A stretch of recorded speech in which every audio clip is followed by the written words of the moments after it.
इस मायूसी के अंधेरे में रोशनी की एक छोटी सी किरण दिखाई दी है। इतनी तकलीफें उठाने के बाद आखिरकार वो दिन आ ही गया जब दुआ की जिंदगी खत्म होगी और मेरी नई जिंदगी शुरू होगी। एक ही वार में मेरे रास्ते में बिछे हुए सारे कांटे निकल जाएंगे और फिर दुआ जाएगी ऊपर, रूहान जाएगा जेल में और मैं जाऊंगी हैदर की बाहों में और फिर होगी एक नई कहानी शुरू।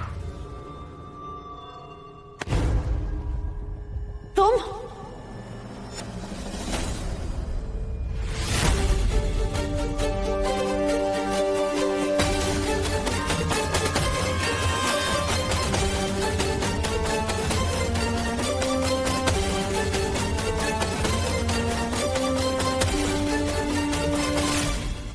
कहाँ से आ रही हो? चेहरा बड़ा चमक रहा है। माजरा क्या है? जवाब दो। क्या चल रहा है इस खुराफाती दिमाग में? बहुत कुछ चल रहा है। तुमसे मतलब? इस घर में तुम जो कुछ भी करोगी ना, उसका मतलब मुझसे ही है। तुमने रूहान के दिल में जो मेरे और हैदर के खिलाफ नफरत बोई है, उसके बारे में मैं जान चुकी हूँ। कैसी नफरत? तुम क्या बोल रहे हो? तुम कितनी बड़ी मक्कार हो। तुम फिर रूहान के जज्बातों से खेल रही हो। तुम फिर उसका इस्तेमाल कर रही हो। अरे तुम्हारे सीने में दिल है या पत्थर? एक बार उस बेचारे का दिल तोड़ के तुम्हें सुकून नहीं मिला जो दोबारा उसकी मोहब्बत का मजाक उड़ा रही हो? शर्म करो, थोड़ी तो शर्म करो। पहले तुमने दादी अम्मी को सीढ़ियों से धक्का देकर उन्हें मारने की कोशिश की। मैं तेरे खानदान से अपने अम्मी और अब्बू की मौत का बदला ले रही हूँ। तू तो क्या, कोई भी मेरे इरादों के बीच में नहीं आ सकता। वो जख्म अभी तक भरा नहीं था। उसके बाद तुमने मेरे हैदर से निकाह किया।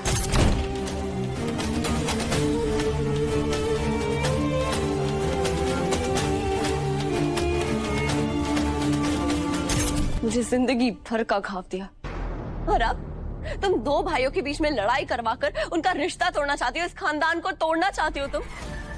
जिस बात का डर था वही हुआ। तुआ ने सवाल किया होगा और रूहान ने तोते की तरह सब बक दिया होगा।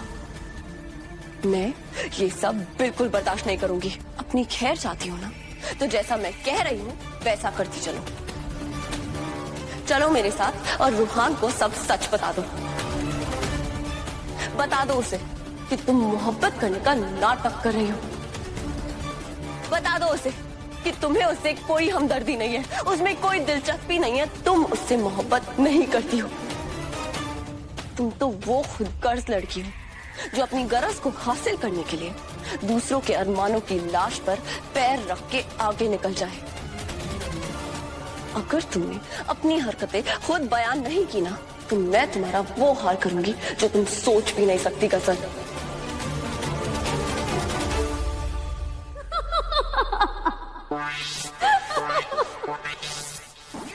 तुम्हारे दिमाग पर कोई चोट लगी है क्या? हा? किसी बहकी बहकी बातें कर रही हो तुआ? मैं अपनी हकीकत खुद जाके रूहान को बताऊंगी। अरे रूहान जब खुद बेवकूफ है तो इसमें मेरी क्या गलती है? हाँ, मैं कर रही हूँ रूहान का इस्तेमाल और आगे भी करती रहूंगी और तुम मुझे रोक नहीं पाओगी तुआ।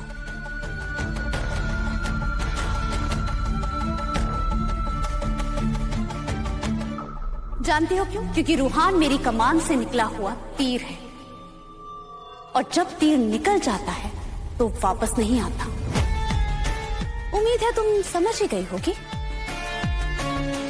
क्या नहीं समझी? देखो दुआ, मोहब्बत और जंग में सब जायज। जंग मेरी तुम्हारे साथ चल रही है तो दूसरी तरफ हैदर से मोहब्बत, और मुझे हर एक रास्ता अपनाने की इजाजत है। बस देखती जाओ कैसे मैं रूहान का फायदा उठाकर हैदर को अपना बनाती हूँ और तुम मुझे रोक नहीं पाओगे बुआ। और मुझे रोकने में अपना वक्त जाया भी मत करो। जानती हो क्यों? क्योंकि मैं उन लोगों में से हूँ जो अपनी किस्मत खुद लिखते हैं। तुम गलत फहमी की शिकार हो। किस्मत सिर्फ खुदा लिख सकता है और मुझे मालूम कि उसने तुम्हारे लिए क्या लिखा है।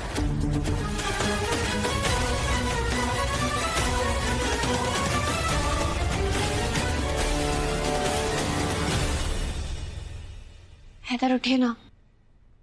हैदर आंखें खुली उठे। हुआ क्या तुम हो? हाँ हैदर मैं हूँ।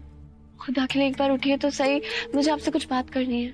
तुम जो मुझसे बात करते हो तो मुझे बहुत अच्छा लगता है। हैदर उठिए ना। क्या तुम भी मेरे पास हो? तुम्हें भी मेरे बगैर नींद नहीं आ रही ना? मुझे भी नहीं आ रही थी, बस तुम्हारे ख्याल आ रहे थे। फिर अचानक नींद आ गई और बहुत गहरी नींद आई और तुम्हारे सपने आए। अब तुम मेरे सामने हो तो ख्यालों की कोई जरूरत नहीं। हैदर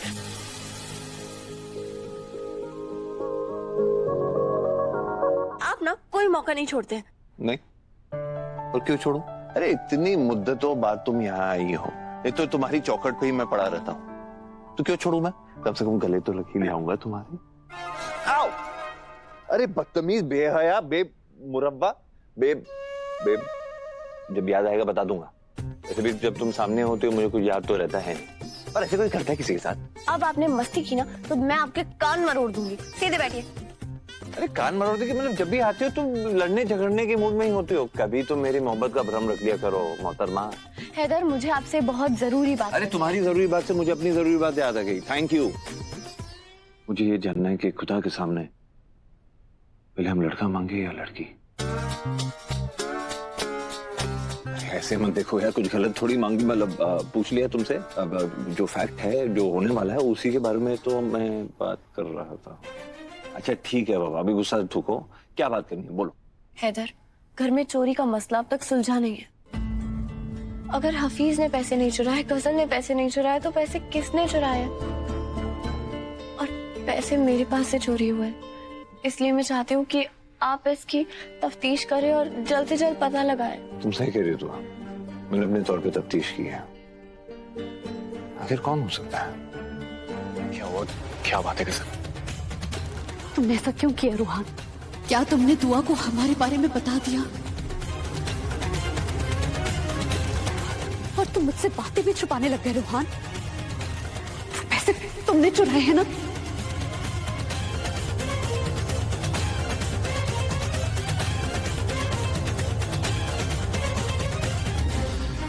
बोलो रुहान।